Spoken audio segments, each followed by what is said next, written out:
Hello guys, el día de hoy trabajamos con esta página, page number 107, página número 108, I mean 108, 108, y lo que tenemos aquí son estos animalitos, dolphins, and for that we watch a video, and I'm gonna leave the video here in classroom, that way we can, y'all can watch it.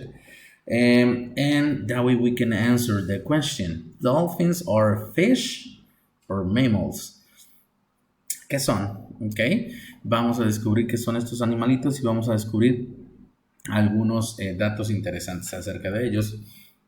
Después estuvimos trabajando con nuestros números, numbers from 1 to 10, 10 to 20, and vamos a estar repasando todo eso cuando regresemos de vacaciones, ¿ok?